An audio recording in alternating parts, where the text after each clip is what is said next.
Technology, and the humble BlackBerry's had it hard of late, with tough competition and tech problems denting its popularity to the point where, as Sky News forensically pointed out, its own users tried to kill it with hammers. It took about a month of intermittent bashing to actually break the BlackBerry handset up. But now the BlackBerry handset folk were attempting to revive their fortunes with an informative and exciting relaunch. Yes, they're replacing their outmoded pocket typewriters with something that looks like an iPhone but isn't, and another thing that looks like a BlackBerry and is. Aren't they beautiful? But perhaps most startling of all, BlackBerry now has a new global creative director, courtesy of an announcement straight out of The Celebrity Apprentice. She's BlackBerry's new global creative director. Please welcome Mrs. Alicia Keys. Yes, Alicia Keys. They signed her because playing the piano and wearing hats are key business skills, and not because the CEO wanted an excuse to get off with her on stage. What's odd about the appointment of Alicia Keys is she's actually a big Apple fan. I mean, she did a whole song about New York. In fact, the only thing Alicia Keys has to do with BlackBerry is she's black and wears a beret. And you wonder if she's ever really going to work. I'll see you in the office. Yeah, all Monday, right, 8 o'clock. But Ms. Keys wasn't the only Mobo winner hawking technology. The ubiquitous Will.i.am was at Macworld last week, where the Wall Street Journal asked him penetrating questions about technology. What's your favorite gadget right now? Right now would be the iPad mini. Really? What do you like about it? It's smaller than the iPad. He was promoting his own bespoke gizmo, showcased lovingly by CNN, a $400 accessory that turns the iPhone into a boxier, less ergonomic iPhone. So then you sit there and you lock it. Now it's locked. Presumably it's aimed at people who wished they'd bought a camera in 1978 instead of an iPhone in 2013. But wait, it also has an extra function. And if that's not enough, a keypad for folks who want to text. Yeah, for folks who want to text on something other than, but attached to, the iPhone they already own. Still, on the plus side, it lights up. Will.i.am is proud of his invention, as he explained during the launch a few months ago. This was in my head in February, and now it's in my hand in November. About to be in stores in December. And in landfill sites by March. Who paid attention to Marley last year? Well, hardly anyone, myself included. There was no connection between Marley and me. I thought it was a film about a dog. In fact, the only people who seemed to care about Marley were the French and the widely derided presidential candidate Mitt Romney, who mentioned the country in his third debate. We want to make sure that we're seeing progress throughout the Middle East, with Mali now having North Mali taken over by al-Qaeda. Only to get laughed at. As the depressing subsequent coverage made clear, life in northern Mali was grim. Islamic extremists had gained a foothold there and were apparently making civilian life about as much fun as sitting through 9 episodes of Paddy's TV Guide, with regular public thrashings for minor infractions. Unsurprisingly, the locals moved out in an evacuation, or exodus. Well, that's Mali for you. The Malian army tried fighting back, but they seemed underprepared. As a startling French news report revealed, they were genuinely having to train without ammunition. Boom, boom, boom, boom. Boom, boom, boom, boom. Someone answer that gun. They weren't the best equipped army in the world. Their uniforms were threadbare and their weapons were jamming. Well, that's Mali for you. By contrast, as Sky News comprehensively showed, the extremists seemed heavily armed with weapons apparently gained during the Libyan uprising. In fact, they had so many guns they often seemed to just frolic about with them, like men playing with puppies. France responded by sending in troops who took the fight all over northern Mali. They also sprayed paratroopers over Timbuktu in what looked suspiciously like footage from 1943. The onslaught surprised both the Islamists and people like me who thought Timbuktu was a made-up region of Narnia or something. As the Islamists fled, Sky News broadcast footage of the jubilant locals recorded for posterity on a Commodore VIC-20.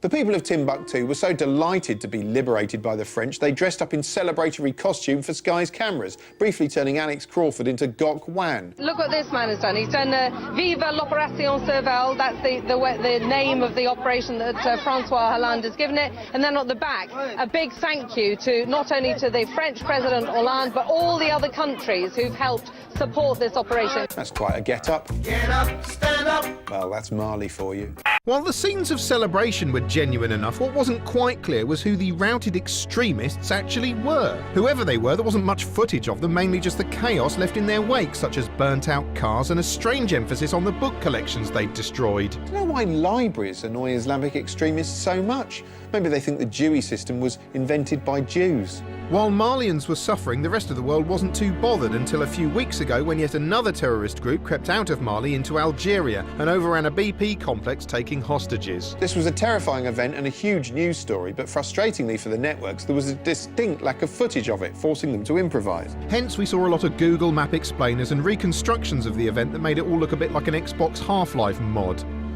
Still, at least the news had something new to scare us with, namely terrorist leader Mokhtar Belmokhtar, so bad they named him twice. Actually, he's got a variety of aliases. Mukhtar Belmokhtar has an entourage that calls him the Prince. They also call him One-Eyed Jack, as in the Jack of Diamonds. A.K.A. One Eye because he lost an eye, a.k.a. the Marlboro Man, because he made a living smuggling cigarettes.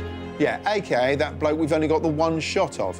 In fact, they had so little underwhelming footage of Belmokhtar, they had to keep fiddling with it just so it looked sinister, freezing it, zooming in and out, turning him into a sort of Warhol screen print, and on Sky, superimposing silly spook-style graphics over him while playing an ominous chord. Belmokhtar has joined the A-list of world's most wanted men. And to be fair, anyone looks sinister if you do that to them. I mean, look at Nicholas Lyndhurst here. Chilling.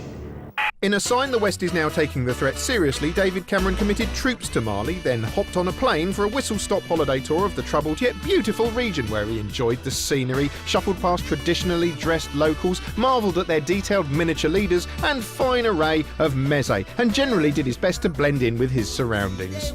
In summary, the situation in North Africa and Mali in particular is clearly one to keep an eye on. Well, that's Mali for you. David Cameron's tour of North Africa provoked much thoughtful reaction, some of it online. Here's our regular roundup of some of the sort of things you've been saying online. Yes, you, your words, your opinions, it's what you think. It's points off of you in points off you.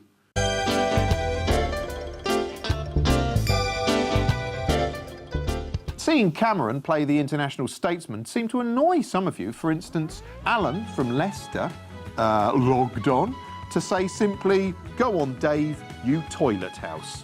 Robust yet concise commentary from Alan there. Cameron also visited Libya as part of his travels, which didn't impress Pooped On Worker, who took to Yahoo to say he's going to help them as well, and our bloody council tax will rise. Why are we standing for this?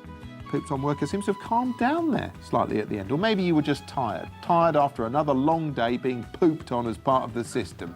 Aren't we all? Someone calling themselves European, which scarcely narrows it down, complains that Dave is spending our money on Muslims, the very people that hate us. Well, actually, much of that money is going to be spent on shooting Muslims. Beyoncé was in the news again. First she admitted lip-syncing at Obama's inauguration during a tense press conference. Then she blew the roof off the Super Bowl with a triumphant performance that had millions pumping their fists, some of them in their laps. But not everyone's happy with her, no. Samantha went to the Mail Online to say, "Beyoncé, if you're so proud of your daughter, let us see her face.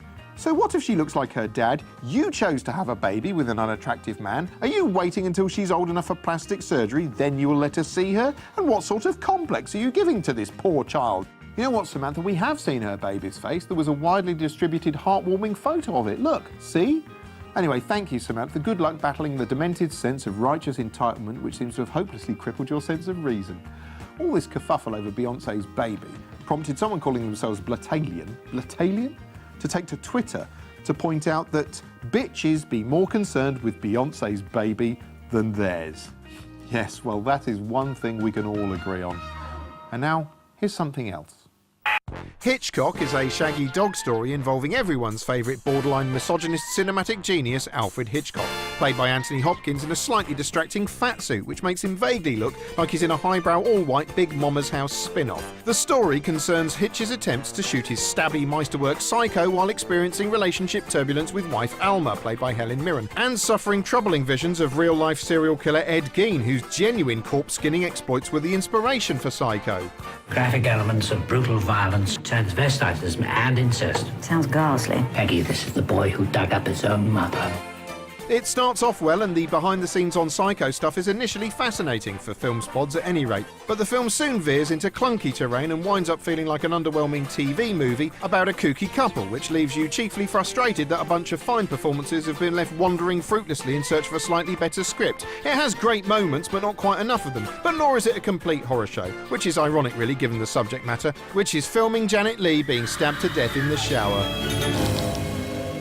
Joining me to discuss that and topics arising are journalist Camilla Long and comedian Bob Mortimer, who once stabbed a woman to death in the shower, isn't that right? That's correct, yes. I've often wondered, if you were stabbing someone to death in a shower, where would you start? They say the classic prison stabbing is in the arse. No, I think they've been telling you stories. No, because it makes the point. No, it's very, very difficult to heal. It takes forever and they can't sit down. A lot of them can simply be stitched and the pain goes away. But not the bum? Not the arse. No, there is no surgeon will stitch an arse. So if Janet Leigh had been stabbed in the arse in Psycho, she could have survived, but the rest of the film she'd have been really complaining and not really enjoying that money she'd stolen. Yes, I think we wouldn't have had a movie. It would be a different movie if she'd been stabbed in the bum. Would you say you're a Hitchcock fan? I enjoyed the films when I was young.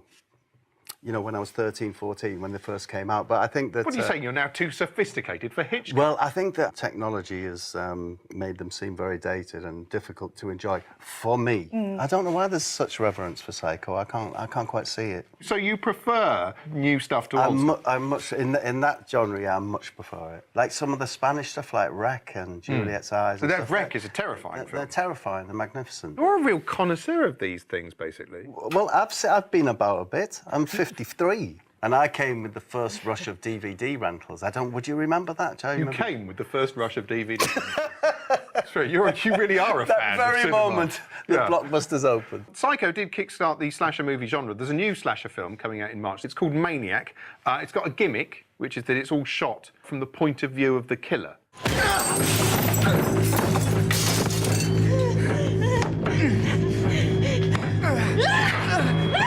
Who do you think is playing the killer in that? Christian Slater? No. Mr. Paparazzi. Well, Mr. Darren Lyons. The guy who looks like a sort of depressed Sonic the Hedgehog. You would be scared. Mr. Paparazzi, I could believe kills women. I definitely could. It's Elijah Wood. Elijah Wood, Frodo Baggins from Lord of the Rings. The only way his face would look disturbing is if you sheared it off, I think, and stuck it on the end of a pike and waved it. Oh, I think he's very weird looking. You know, baby face is good for a killer. Would you go and see that? I would, yeah. I do like horror. I like to go and see horror in the afternoon because the cinema's empty and I can smoke. What, in the cinema? Yes. Do you smoke in cinemas? When there's no one in, yes. Really? Really? They let you? No, well, I don't ask anyone's permission, it's empty. I can't relax in cinemas. I always think that something terrible is going to happen in a cinema. And certainly if I went into a cinema in the afternoon, there was a lone man sitting in the middle smoking, I'd probably leave, I think. I definitely think he was a pervert.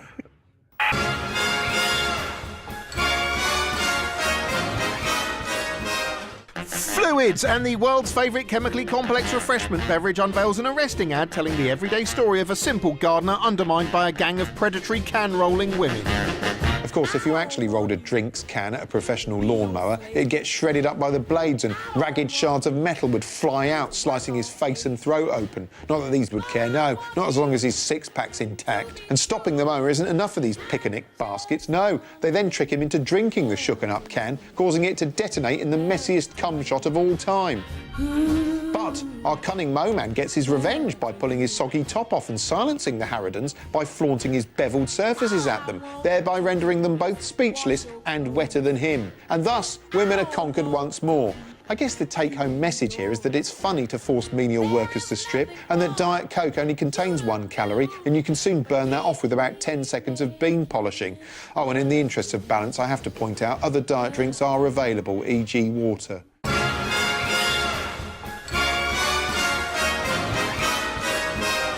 Publications, and in a series of disturbing ads, tranquil lunch breaks nationwide are repeatedly interrupted by the invasion of a cheerful oak tree. Hiya! So what did you think of the stories in this week's Take a Break? I don't know, what do I think of the stories in this week's Take a Break? Hang on a minute, haven't you lot got to go back to work?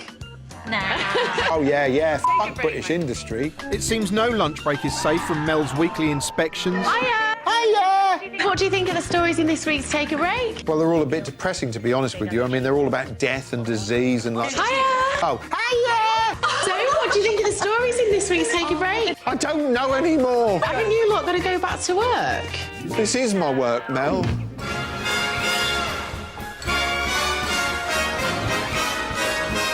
Hair, and a simpering husband dribbles his way through a glossy cheeseball hair dye ad. Kate and I have been married for 15 years. That's 3 moves, 5 jobs, 2 newborns. It's no wonder I'm getting grey. Grey? You're black and white. But Kate still looks like Kate. It'd be weird if she looked like the late Richard III. I don't know all her secrets, but I do know Kate's more beautiful now than the day I married her. Yeah, well, the day you married her, she was pale and shivering with regret, you fucking creep. Well, that's your lot. We're done for now. You and I are through. Till next time, go away.